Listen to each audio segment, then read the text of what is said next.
की बात है, किसी शहर में एक बड़े से पेड़ पर एक पक्षी रहता था, जिसका नाम था सिंदूक। सबसे चौंकाने वाली बात यह थी कि उस पक्षी का मल सोने में बदल जाता था। यह बात किसी को भी पता नहीं थी।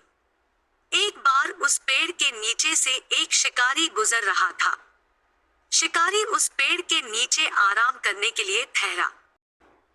वो आराम कर ही रहा था कि इतने में सिंदूक पक्षी ने उसके सामने मल त्याग कर दिया। जैसे ही पक्षी का मल जमीन पर पड़ा, वो सोने में बदल गया। यह देखते ही शिकारी बहुत खुश हुआ और उसने उस पक्षी को पकड़ने के लिए जाल बिछाया। सिंदूक जाल में फंस गया और शिकारी उसे अपने घर ले आया। पिंजरे में बंद सिंदूक को देख शिकारी को चिंता सताने लगी कि अगर राजा को इस बारे में पता चला तो वो न सिर्फ सिंदूक को दरबार में पेश करने को कहेंगे बल्कि मुझे भी सजा देंगे।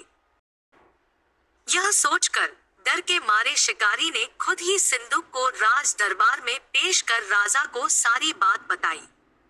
राजा ने आदेश दिया कि सिंदूक को सावधानी से रखा जाए और उसे अच्छे से खाना खिलाया जाए।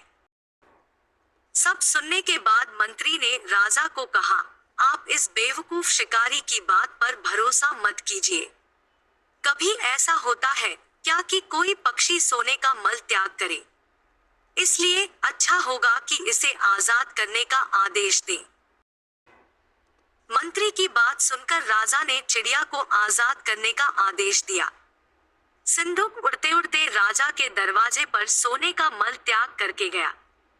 यह देखते ही राजा ने मंत्रियों को उसे पकड़ने का आदेश दिया, लेकिन तब तक वो पक्षी उड़ चुका था।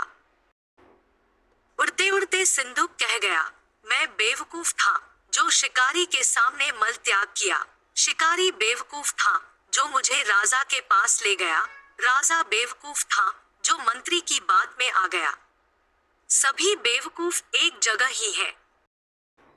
इस कहानी से हमें सीख मिलती है कि कभी भी दूसरे की बातों में नहीं आना चाहिए और अपने दिमाग से काम लेना चाहिए। अगर आपको कहानी पसंद आई हो तो कृपया लाइक करें और चैनल को सब्सक्राइब करें।